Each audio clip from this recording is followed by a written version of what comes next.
Hey everyone, and welcome back to Adobe live from 99U here in New York City, and for the next 40 minutes together with Hungry Boy Aaron Bernstein. Hey, Hungry Boy. Hey. Still hungry? Always hungry. Always hungry. Aaron was one of our creative residents in 2018, 2019, so the creative residency just ended. Yes. For those of you who've been with us throughout the day, we've met a few creative residents today. Nadine was here.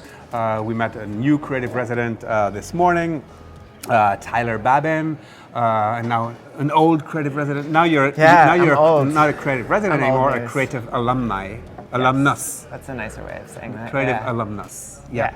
So, I'm here. I how was survived. this year? It was great. It went by like that. Yeah. I feel like we were Do you just remember? here. Do you remember when you applied? I mean, what did you do? What? Tell us a little bit of the story here. Sure. So I applied not thinking that I would ever get the residency, I think, as we all do. Before this year, I was working full-time with a modeling agency in the fashion world here in New York. And I was just looking for a change to really solidify the direction of how my interests were going in food. And so it was sort of one of those things where I was like, you know what, if it's meant to be, if I'm meant to sort of pivot away from the fashion industry, this will come true. And then it did. And it's just been a full year diving headfirst into food-based photography projects. Yeah, I think that's a very good advice here. Don't dwell. Don't lose time on things you don't like doing, right? Exactly. Or you don't fully enjoy. Exactly. Yeah. Like, sometimes a little sacrifice to go into the right direction is necessary. Yeah. And then you applied, and I mean, what was the project? So the project that I applied with was called Hungry Boy, and it is my own little corner of the internet and the digital world to explore all things food through photography-based projects. So the idea looking at food is that I very quickly realized I didn't want to look at it practically at all. Like I wasn't interested in recipes or shooting super commercial imagery, but I wanted to look at the aesthetic styles that I found in fashion that interested me and see how I could translate that to other genres and sort of areas of interest. And I found that there was a lot of overlap with food in that. And so that's sort of where it began. It was a lot of in-studio still life-based work, some stop-motion animation, and lots of colors. All right, let's have a look then. Sure. Let's dive into Hungry Boy's creativity. Yeah, so for a little context, at first I thought it would be interesting to show some of the fashion work that I was doing beforehand, just to see how these sort of similar ideas translate. I was doing a lot of editorial work freelance for various fashion publications, independent art publications, with some celebrities and also the models that I was working with at the modeling agency. But as you can see here, just very specific focus on color combinations and textures, and even in environments like you can see on the magazine cover or on the right at the beach, very simple backdrops and very overall graphic. Playing with the imagery. light on my head. Yeah, I know, we're here at a good time. Eventually I saw my fashion work evolving to incorporate food as props, and that's sort of where I got this initial interest that maybe there was something more to play with there. I really like the cultural commentary that I can make with incorporating food and high-end fashion, sort of like a highbrow, lowbrow combination. And then eventually I just ditched that altogether for Hungry Boy, got rid of the people. Food doesn't talk back. Kata is stealing your lime green. Yeah, exactly. And then also I found that food was a really great bridge for portrait photography and some of the celebrity portraiture that I was working on. These two specifically were from a behind-the-scenes series that had been ongoing at every Met Gala, which is actually just this past Monday, where I would shoot celebrities in their hotel rooms getting ready, and I found that food was a really interesting look into their world and what they were actually eating, not me forcing them to eat or drink before they went and partied all night. So moving into what I actually did for the creative residency, the first project that I did was very high intellect, clearly. It's called the A to Z of foods that I like. And I thought ATOS. Oh, yeah. The ATOS of foods. Yeah, that sounds like super intellectual. I am Right? not super intellectual.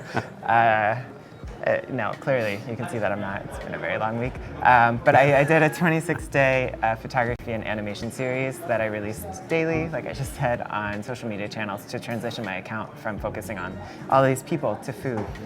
So I brought a few example spreads. As you can see, like I said, very very highbrow intellectual. So A was for apple, artichoke, avocado, asparagus, and angel hair. And I started to play with just the different ways that I could explore the basic shape of form and texture and geometry with these food objects. So, like for example, the angel here there is cooked, no? Yeah. Right? So, partially. like, do you have some? Yeah, Partially. right. Like, so you have your tricks. I like, do. Like I'm still learning. Some stuff is half cooked or not Yeah. cooked at all, or maybe it's not that. Maybe it's Play-Doh. Exactly. You know? Exactly. Yeah. I tried to use as much real food as possible. The only, I think, time that I didn't this year was any time that I had to use ice cream. I actually used shaving cream so that it wouldn't melt. And hey, whatever unfortunately, works. like I wish I used real ice cream because I love ice cream. But then he ate it. Just exactly. That was the challenge with like this project, for example. I was trying not to waste too much food and trying to waste as least food as possible. So I was eating as much as I could without taking it from set and actually eating it, although that happens sometimes too, depending on what it was. But this project gave... There's a Scott Belsky giving 3 thumbs up. Oh, nice. Yeah. I was like, where? I see now. Very cool, thank you. This project became a really great opportunity to explore different facets of food and also playing with how we categorize food. So even getting a little bit playful with what I was approaching and incorporating name brand items like Doritos, for example. So I only worked with the healthiest of ingredients this year, clearly. Yeah, very healthy. Very healthy. I'm very health conscious. But then also looking at exploring just one item and if I could do that just as interesting as having a bunch of different elements to work with. So like this, E is for egg, for example. On the flip side of that, I also wanted to incorporate some actual products more than just their name. So Miracle Whip, which I guess is mayonnaise, so they both start with M, so it's not technically cheating. Sometimes people try to call me out for cheating, and we'll see that later. But the coolest thing about working with something like this is things like that would happen, where the brands would start following along and seeing this work and seeing their products sort of showcased in a different way. And do they want work from you after that? Yeah, I mean, we'll see. I didn't exactly show their product in the best light here, but it did capture their attention, which is pretty good.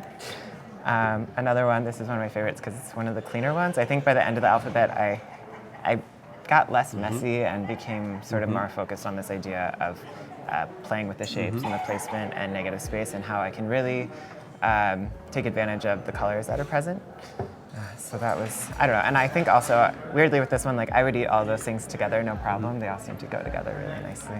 And so you have a little set that you use for these pictures, like, and you put the colors? I do. So for this, This is not Photoshop. This is not Photoshop. I ended up painting 10, I think 24 by 36 foam boards with different paint samples from Home Depot that were all curated, and I think it was like an eight color spectrum with 2 off-white, and just playing with the different planes for the project, for the backgrounds, depending foreground or background color on what made the most sense with each photo.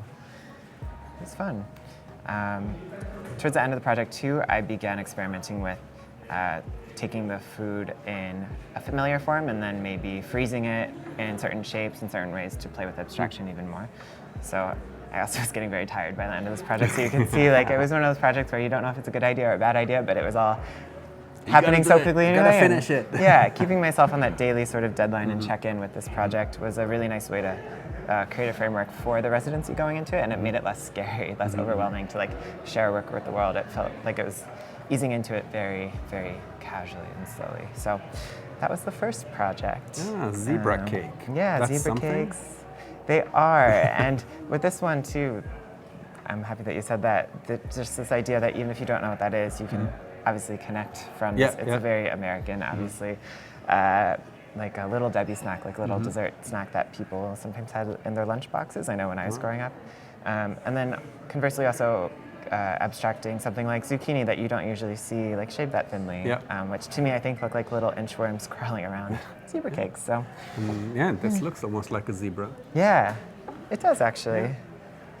Like the backside of a zebra. Yeah, that's the next project, is I will sculpt animals out of food. So this idea of playing with spatial awareness in the first project led me to do this, what I thought was a really ridiculous exploration and exercise.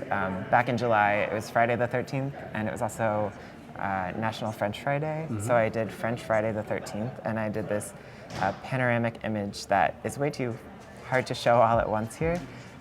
But this is a pan of the entire piece of So basically, 13 different kinds of French fries. Because it looks like it's just different frames, but basically it's Yeah, I have it here Ah, all as one. wow, yeah. But That's super it's, cool. It's hard to show Yeah. on a screen, and it's also super hard to print. I just tried that last week, and it's like you could probably wrap it around 2 or 3 walls in like a standard sized bedroom. But this is actually a really challenging project. It's something that I thought would just be a fun like daytime activity in between when I was trying to figure out my next project. But people really responded well to this. A lot of people want it as like a wallpaper. So if anybody knows any interior design firms that are looking for French fry wallpaper, please don't be a stranger. French fry wallpaper. Yeah, you never know. This is a little behind the scenes look at the process.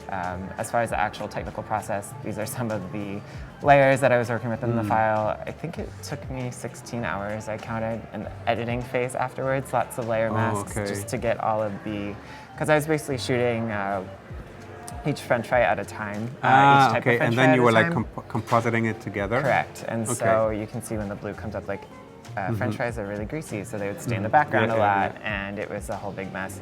Don't mind the ridiculous selfie, but that was me. Even keeping the French fries organized was really tough.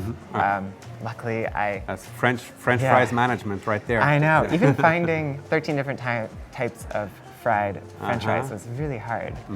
Luckily, I was visiting my parents at the time in suburban Maryland, so I had like a car and access to way more grocery stores than I do here in New York, and so I also had the lovely space to spread out and figure this project out. And Blanca asked, did you eat any of the models? Oh yeah. Some of the bags, like I would only cook halfway on purpose, like my favorite ones, which are, you can see on the upper right here, like the sort of crispy ones. So I would try to use those as sparingly as possible so that I would have leftovers to eat.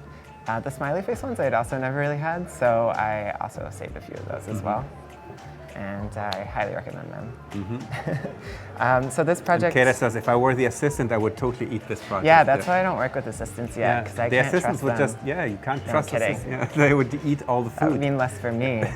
That project sort of inspired other explorations of using food as pattern more recently, whether it's in still life photography or animation. So these are a couple of recent things that I actually did for Taste magazine for some editorial work. So my project is slowly transitioning back to the real world and proving that maybe what felt like a really ridiculous this year might actually go somewhere. So do you think the creative residency actually, because the great thing about the creative residency is that you're worry-free for a year, right? So you don't have to worry. Yeah. Right? I mean, Yes. like you have a pay, There's you have stability. stability. Yeah. You don't have to worry about cashing in on the next client project or stuff like Exactly. that. And you don't So have to basically, do things that having you the don't time to experiment with all of these things, French fries with dried fruit Exactly. and stuff like that, and then actually find your style, find what you like, and then be ready for... Exactly. It's a really, really great way, by process of elimination, I would almost say, to figure out exactly what you do and do not want to do, and what your threshold is for client work that you'll accept if you're trying to freelance, or if you're looking to go full-time at like a design studio or an ad agency, what kind of clients you want to be working with and what type of projects you want to be working on. So I think the great thing about the residency is you come in with this general idea. So for me it was food, which is a very big topic, and it was sort of, I very quickly realized like, oh, well, I don't want to do recipes, I don't want to be practical, I don't even necessarily want to do just strictly photography or all natural light. Like I want to keep it in studio, I want to work with colors, and I want to use it as a bridge to exploring these cultural avenues and in bigger picture projects. So that was really great. I think now by the end it's all starting to come together, which is great. In the beginning, it's almost, you're like a kid in a candy shop, not to use a food pun, but there's so many directions and things that you can do because you have complete freedom, and there's not really too much consequence because you know, at least for a year, that you're somewhat stable financially and with resources, and there's a really great support group surrounding you to make sure that you're successful, which is great. Moving on through these projects, so something that I also noticed in my photography work was this approach to photography almost as a design tool. I have no graphic design training, and it's always been something that I have never been really confident about, but in creating this sort of mini brand online, I found myself doing a lot of really simplified branding projects. So with this project, I wanted to explore tactile typography, and so I was actually sculpting foods from above with negative space to spell out words that... So that again is not Photoshop. Correct. No, Okay. it is painstakingly placed fruit Yeah, I mean, cut it's, pieces. and you know, it shows that, you know, the preciseness of yeah, it, we're you know, getting like, some sunlight on here. yeah. But Well, yeah. you can I mean, see, as they long as see you- it perfectly. Yeah. Yeah.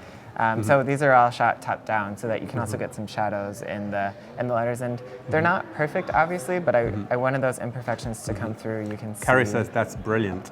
Thank you. Food and art, what could be better? Being able to eat the art afterwards is really, really nice.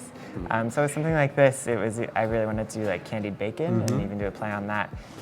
But I had a lot of issues, for example, with the maple syrup like running into the letters. Yeah, so of course. you could see I had to How many build, times like did you start over? I think 3. Building this like brown sugar wall. Do you get angry? Like, Oh, do you, yeah. from hungry boy to angry boy? I get frustrated, boy. I don't get too angry, but I get really frustrated sometimes actually without an assistant and with all the food, and it gets really goopy and sticky, and then the camera's sticky, the laptop is sticky, everything is just covered in food grease. So especially with something like this that is all sugar-based and bacon, it's tough.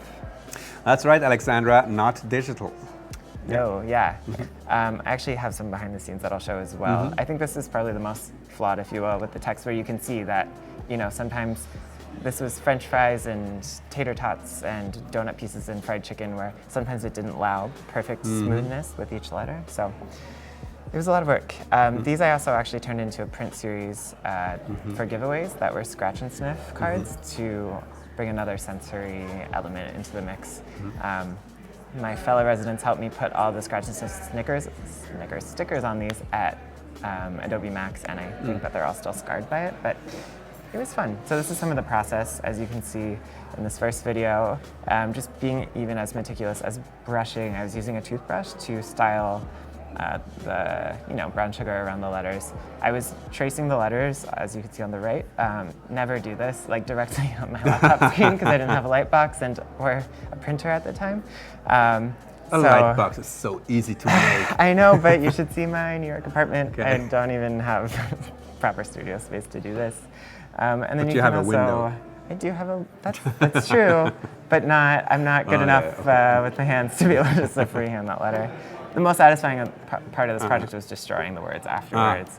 Also scary because I prayed that I had the shot. Yeah. But yeah, you can see here that I was sculpting, and it was a fun project.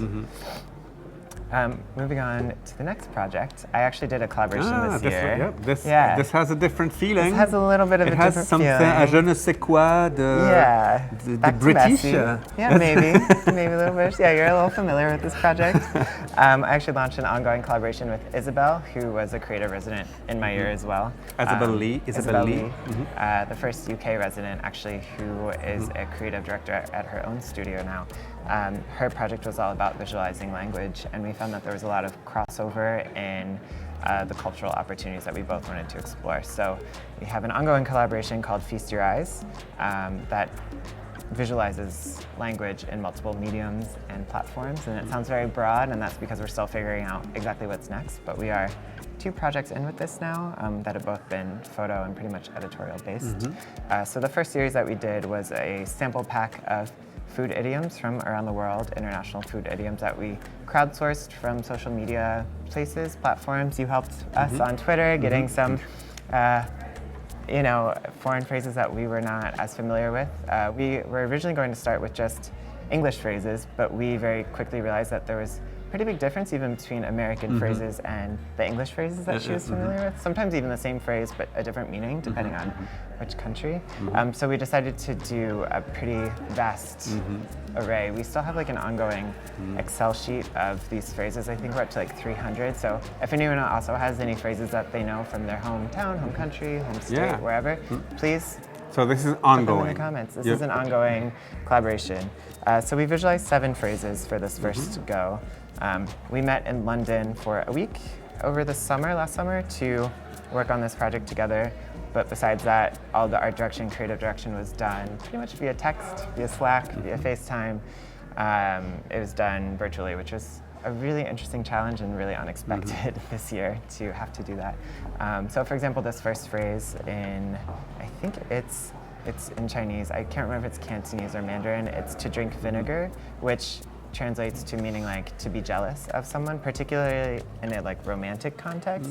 Okay. So with this project as well, we wanted to bring Isabel's graphic design experience. So we were subverting food products and props to be customized to reflect each phrase. So we made this finest quality jealousy soda vinegar flavor with these cans.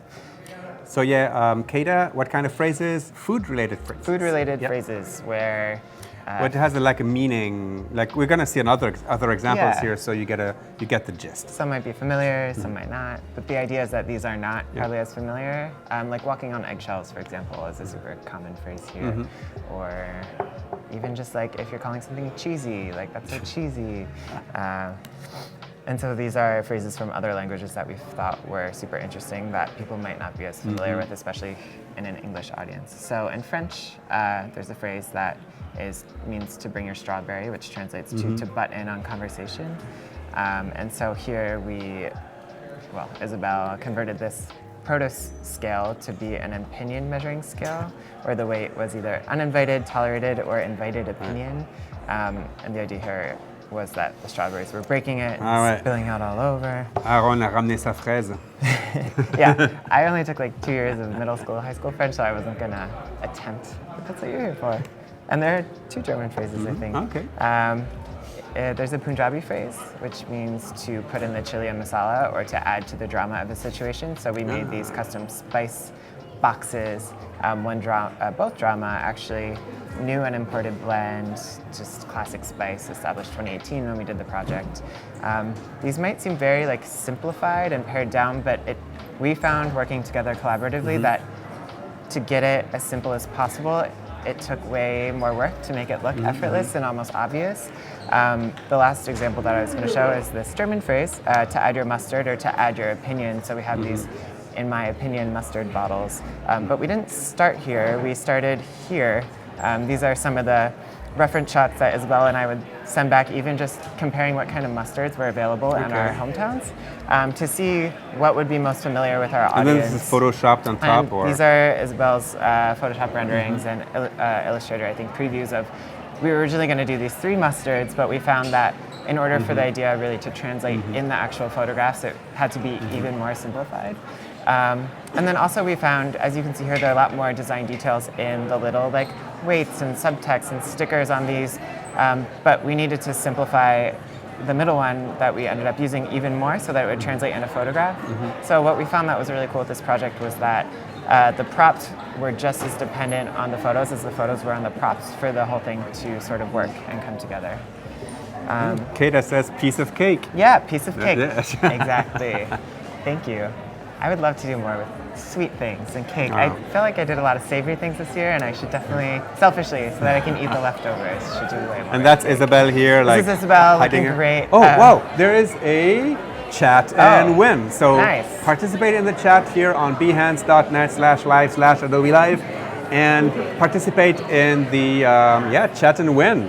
Whoa, Yeah. I was totally not expecting that, but hey, it's happening right here behind us. It's little stars and things. Name your favorite And food. yeah, so Food things only. say stuff in the chat. And what do you win? Same thing, Tattly? Oh, a set of Tattly tattoos. So yeah, oh, there we go. Fake tattoos by real artists. Yep. kinda want Tina from Swiss Miss does these. Do you have a meter? I have, yeah. Swiss Miss was here. I saw her here last year. Yeah, 99 years. They have a very nice office. Yeah, fireworks, art, food, music, love. Yeah. Chat and win. Let's do it. Eggplants, Yeah. win and chat, tattoos. Yep. Well, while this is jealous. happening, there's very little we can do but wait for Came the at winner. a good time. Yeah. I'm nervous. Why? For the winner? Yeah, Oh. asparagus, mustard, more cake. Yeah. Give me some of that bacon. Yeah, I ate all the rest of that. Yeah. Sorry. Yeah. Cheese, beans, yum yum.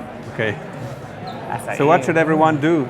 Pokey hand, just be in the chat, because we need you there for our machine thing to pick a winner. Yeah. I wish I should have joined.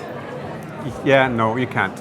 It's fine. I'll. And the winner is Aaron Bernstein. Yeah, I just want some tattoos. Now that I'm no longer a resident, I can go rogue, right, with my looks. Oh, no tattoos? No, I don't have any. Not even fries or... No, I've been asked that a lot, actually. I'm too indecisive. I think I would get sick of it. Yeah. But you never know. Yes? Oh, what? Mark Jacobs. Mark Jacobs. Mark Jacobs, congratulations, Mark. You just won yourself a set of Tactile non-permanent tattoos. So we'll be in touch with you here in the chat and to let us know everything we need to know about where to ship those. So congratulations, Mark Jacobs. All right, Congrats. so we're back, and I see Isabel there being her usual, super outgoing self. Yep. This is the space that we worked out of to show the photo series that I was just showing you guys. Actually in the Adobe London office. They were nice enough to give us a conference room. I thought I recognized that. Yeah. Conference room that had no walls, so just a curtain, which is actually really nice. Two peas in a pod. 2 peas in a pod. That's a good one. We've actually considered a lot about that. You could see that we were sketching out each scene before and how much maybe like my really great strawberry drawings have changed since then. But then also like looking at the extra mustard props, for example, we had like some extras that I had to just label mustard and now live in my fridge so that my roommates don't get confused. So lots of weird things from this year residually with like packaged products and just the realities of living and working with food. It's been probably the biggest learning experience this year.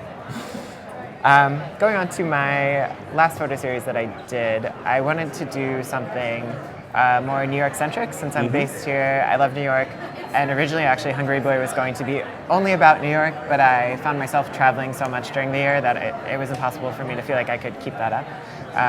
There's a lot of commercial gentrification going on in New York. There's basically, long story short, there's no cap on commercial real estate on rent prices, and so basically in the 80s, basically 90s, anybody can charge whatever they want. They can charge whatever they want without any warning, and that's usually after the lease gets renewed, and a lot of the contracts are like 20, 30-year leases that are all expiring now. In the 80s and in the 90s, New York was not a desirable place to be necessarily, and so they were offering really cheap rents for these commercial spaces, and so now, 30 years later, those rents are being renewed, but businesses are suddenly forced to close. But they're in super popular, nice areas now, in Manhattan specifically, is what this project focused on. So I wanted to see how I could use photography as a tool to bring awareness to that issue and maybe even change, but still in a super fun, playful way. Because I believe that you can still be impactful with like humor and intent, and it's an avenue that I want to keep exploring in my work. So I did this project called Manhattan Meltdown, where in response I froze 10 different New York food and food items in different chunks of ice to play off ideas of preservation, having them melt in different ways, just to sort of as a time capsule and a freeze of what we consider food-wise synonymous with Manhattan right now. And it was a big technical challenge, but it was really fun. So these are basically coffee iced cups. Frozen individually, actually in takeout containers for like soup noodles. Indoor coffee cups were super popular in the 60s, specifically in Greek diners and like coffee carts on the street. But the design was actually discontinued until a couple of years ago. I think the Solo Cup company actually picked it back up and relicensed it, which is how I got access to these. But you might recognize them from different TV shows or movies based in New York, particularly based maybe in the mid-century or 10, 20, 30 years ago. This, of course, pizza. It's New York, the New York slice. And I actually wanted to highlight real places, so this is actually from Patsy's Pizzeria, which is in Harlem. Does it say something on the side? Or it doesn't. It's just the way that the ice froze. Okay. Little cracks and a little melty. Almost looks like it says pizza or something. Carved in there. So basically for all of these, I did a lot of research on how to get the clearest ice possible, and I found that the best way to do that is to Alex actually... Azari says, as a Greek, I appreciate this. Perfect. I hope I did it justice. I froze everything in like a big Coleman cooler in my freezer. So basically when water freezes top down without a lid, all the air bubbles get compressed at the bottom, so all the fog is at the bottom. And then I just used hot water to melt it off and create these clean lines. So these are probably just cooler lines from the actual container. And then I was also sealing each food in a varnish and drying out each food so that it wouldn't get really soggy. Each item was probably a 48 to 72 hour process to actually freeze. So this is something that you had to manage. Yes. It was like a month or two, probably 2 month long process of a lot of failure. Okay. So the first pizza you put into ice was just... It would fall apart. Okay. So I tried a bunch of different things. Some of the food items I used saran wrap to seal, some I would try to vacuum seal, some I would just try the varnish, or I would use Ziploc bags, for example. Actually, with the pizza, I ended up using a Ziploc bag. Carissa sounds like meticulous work. Yeah, it's a lot. A lot of trial and... Lots of trial, lots of error. I never thought that I was a patient person until this project. I'm still not a very patient person, but this helped me a lot. Another example is this Reuben sandwich from, pastrami sandwich from Katz's, down on the Lower East Side. So and this is also like some mustard coming out. And that's frozen too? Yes. No, sorry, the mustard actually isn't. I added that in afterwards. I couldn't figure out how to freeze liquid and then refreeze it in ice, and I was getting. This is one of the last ones I did, and I was getting super close to my deadline, and also. Do you try like technologies like the fast freeze? Like like they do flowers. Oh yeah, I actually didn't. Yeah, that's a really. I think that's a good idea. That could be like it's not deep freeze. It's like no, but like what is it called? Like so the flowers last forever. The flash freeze. Flash right? freeze. Yeah, something like that. Yeah. That's a good idea. I have a feeling that this project is not over, so I. Okay. Yeah. That's a really good idea. This is something called an egg cream. Which, see, helping the residents even after the residency. Yeah. The things are never ending. An egg cream actually neither has cream or egg in it. It's like chocolate syrup and seltzer, but it was a super popular like soda fountain and diner drink in the 20s, 30s, 40s, 50s. So this is from a place called Eisenberg's. And then of course New York City pretzels, street cart pretzels. So the pretzels probably fell apart the most. It's hard because when you buy them on the street, they're super, and you let them just sit out, they get really, really hard, like a brick. And so I thought that they would be okay in the water. No. Immediately, they take back moisture just like that. And these are like any purely bread-based thing I would try to dry out in the oven for like 4 or 5 hour periods at a time. It was hard. So this is the whole series all together right now. 10 images. Peter, don't cry over spilled milk. There you go. That's another one. I have cried over spilled milk this year. Yeah. I've cried over quite a few food objects, but milk was actually one of them. Milk is hard to manage as well. It is, yes. Milk, that's another thing where it was still food, but I would actually thicken it with like an ice cream. That's when I would use ice cream, or flour sometimes even, just to make it more of a paste. What are these on the bottom right? Is dim sum, dumplings from Chinatown, from a place called Namwa, which is the first tea parlor in New York City, in Manhattan. And those are super fun. I ordered some extra of those as well, just for lunch that day. But to work with that many little things was a good experience in this challenge. I also wanted to shoot everything in the same way, almost like a museum archival image of each thing, which is why they're all pretty similar in color and composition and negative space. On my website, some have shadows, some don't. Some have shadows bigger than others. Yeah, it depended on the way to that the light would capture in the ice, because I really didn't want the ice to get because it starts melting, right? Like exactly. This, like water. Yeah, almost. So some of them are like fully frozen, some of them are crumbling. The idea, trying to grasp onto the last bits of recognizable Manhattan culture. So that was this project. It was a fun time. So this is some behind the scenes. Those are the dumplings. Right. Right. No, this is so cool. I mean, to be able to like see that and that you're sharing this is so cool. Yeah, this is all the truth. I went through my cell phone last night. I was like, I forgot about this. But you can see the cooler here and how I would sort of, because once the object is frozen, it's hard to move. So I would use skewer sticks, like for marshmallows usually, or like kebabs, and create rigs to freeze the pretzel, for example, in a super specific way. This pretzel fell apart, like whatever. That was 1 of 10. But you can see too, like trying to use saran wrap to protect it from the water. Saran wrap actually has small openings in it, so of course the water got in. Of course it didn't work. And then also the box that I was using for varnish to seal every bagel. With the bagel, for example, it was supposed to be a stack of 5 bagels, but 4 of the bagels fell apart, and one I thought was kind of cool. It was also just such a long, tedious process that it's where we are. Farane loves these shots. Thank you. Thank you so much. Yeah, this is probably my favorite project that I did, and I felt like a lot came full circle. I did this back in December, January, and so it was nearing like 3/4 into the residency where I finally felt like I was really getting my voice with where I wanted to take things with food and how I wanted to explore food. So this was sort of a manifestation of my goals. So Aaron, you had this ongoing project with Isabel that Yes. you're continuing, like the idioms around around food and from around the world. Yes. So if you have any good ideas, make sure to let Aaron and Izzy know. Please. What now? That is such a good question, and it changes every day. I think what's really important to me is that I keep what I'm doing with Hungry Boy and my little corner of the internet is that it's a personal space for me to continue to explore food. Originally, it was going to be a brand and it was going to be New York, and that was my goal. That changed within the first week of the residency. But it's been really fun. I also write essays and do some stop-motion animations to pair with the essays and explore other mediums with the website. Do you have an example of a stop-motion animation that you did? I do. There's one in here with the sushi leaves. Actually, I can pull up the site if we can go right. No, we just have a couple more minutes, but I think seeing a Hungry Boy stop-motion animation could be a nice wrap-up of this. There's some on here. There we go. We can look at on your all at once. Oh, that's okay. So that's this is the website. This is the sample pack page. I actually ended up animating the zucchini inchworms that we talked about to look like inchworms last week, also for Taste Magazine, just to see how you can bring food imagery back to life or to life in new ways and sort of personify the food objects.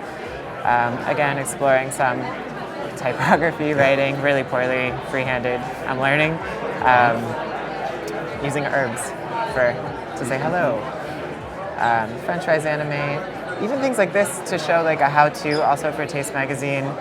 This was actually a really satisfying project to do, and I thought that it would be super boring to show how to use a mandolin slicer animated, but it was kind of cool to make the cabbage float by itself and sort of you can see it shaved down and fill the box up below. So it's interesting to learn the practical application of these animations. You do those animations in Photoshop or in After Effects? Yeah, I'm using Photoshop mainly. I have a really weird workflow, but Photoshop is, for now, I'm just learning After Effects now. I think for doing frame-by-frame animation is great. Yeah, these are simple enough. One last one.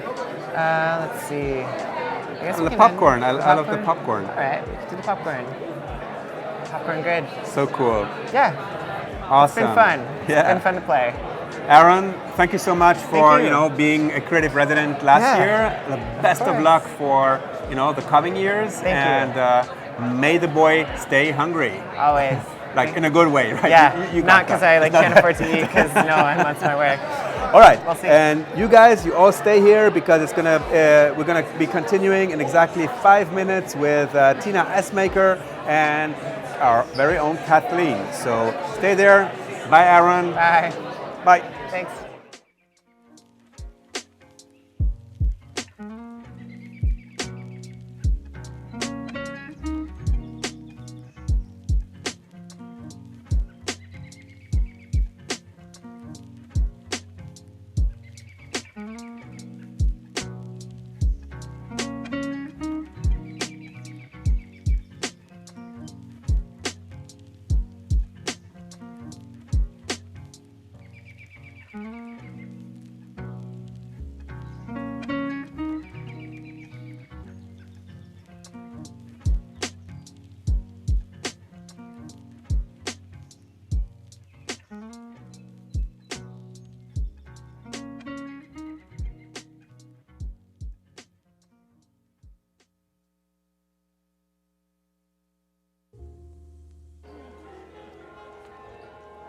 Good job, you two.